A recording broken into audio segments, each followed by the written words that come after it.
Hello, all heroes, and welcome back to Invincible Guarding the Globe, and welcome back to Avatar Shoved, reminding you that the channel is only on live support if I haven't made a content video on the main game in a month. It's only been about a week. I've been very, very busy, so apologies for the lacks in content. I already did preface this with my announcement video a little while back that content was going to be a little helter-skelter for the foreseeable future, but at the very least, I did want to cover this event because a new character is always exciting. But before we get into that, if you are enjoying my content and want to see more, you can go down below the video and subscribe to the channel. And if you do want to support me further, I do have a Patreon link down in the description below. Any support is greatly appreciated and extremely helpful, especially right now because holy crap, life is busy. But we're not going to worry about that right now. I say as I choke up on spit.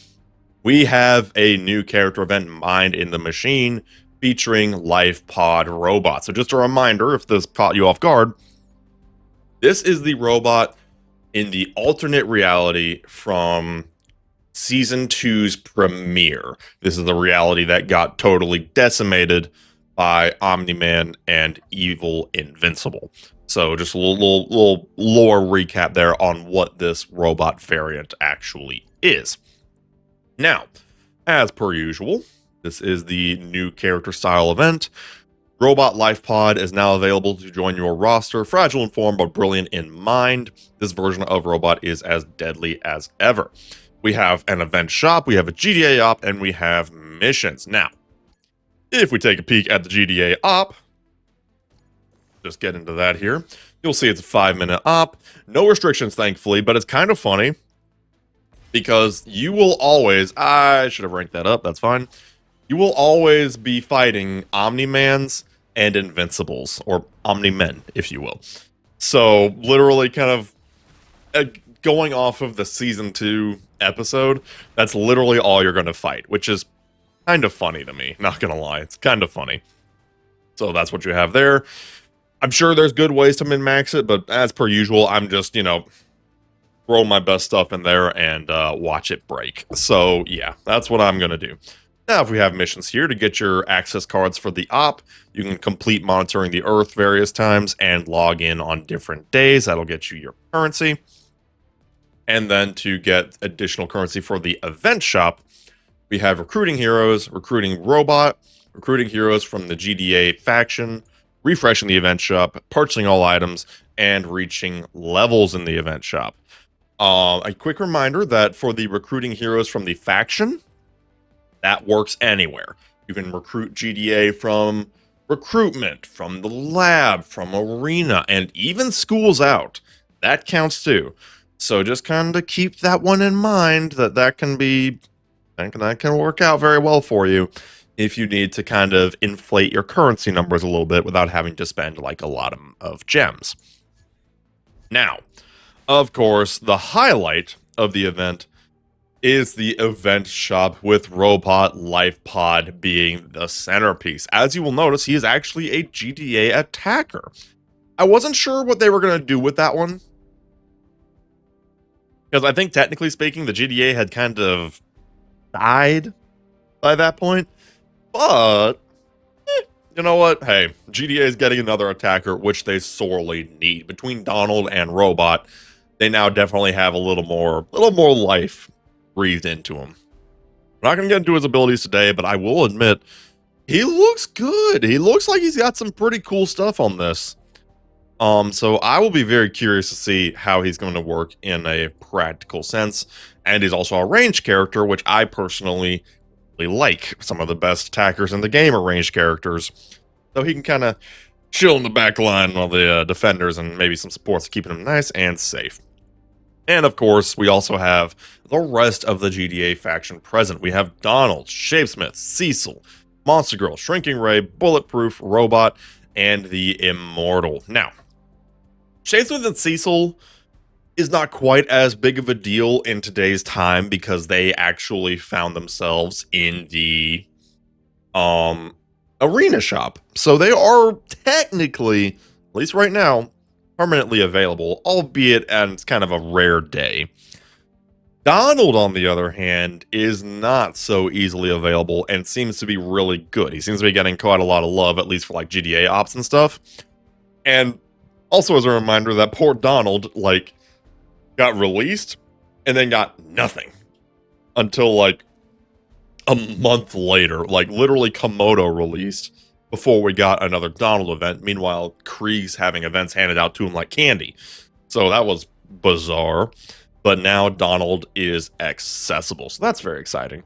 And to also give another noteworthy bit of information, Robot, the Immortal, and even the rare characters are worth considering on your summon list because they currently have case files. Literally all three of the rare GDA characters, Duplicate, Rexplode, and Black Samson, all have case files. To max out normal mode, you need to get them up to 650. So basically Omni Plus. You don't need stars or anything. Thankfully, the rare characters were a little easier. I mean, they don't have as many loot, but they're also just quicker, which is kind of nice. And then as usual with Robot and the Immortal, if you want to get them finished up, then you would need them at level 1000 to do the normal mode of their case file. It's always so weird when the list shuffles. That's so odd. And of course, Robot Life Pod being the main catch. Now, as usual, the strategy for this event is to don't be shy until you get at least shop level 6, maybe even higher if you can get some luck, because the robot odds, especially at shop level 1, are very slim. Very slim. You pretty much want to go for any elite you can until you get to around shop level 6, because then your odds of getting robot are a little bit higher, plus your base elite rate's quite a bit higher as well. And worst case scenario, you get food. And you will always need food.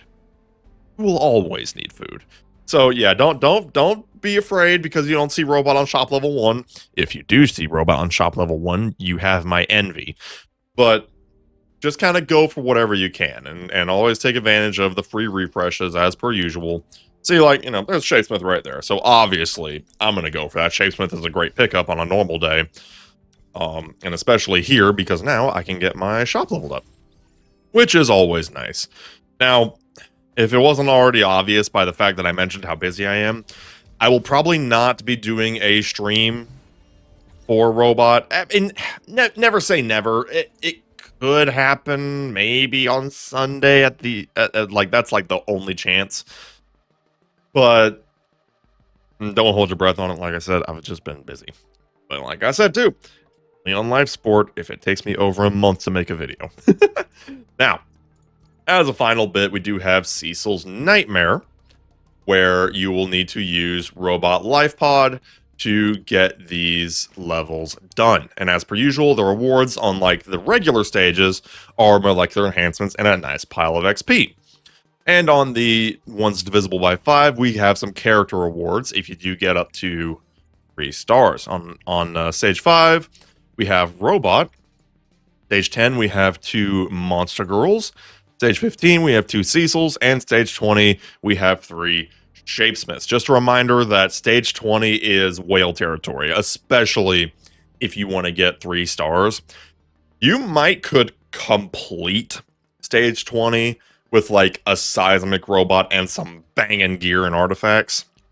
But to get 3 stars, no, yeah, that's probably out of your reach unless you are whaling or unless you had a lot of gems to save. Which, hey, if you did have a lot of gems to save, now's not a bad time. I mean, GDA's had a little bit of a glow up lately between Cecil's buff, Shapesmith being really good, Donald being really good, and now Life Pod Robot seeming like he's pretty good too.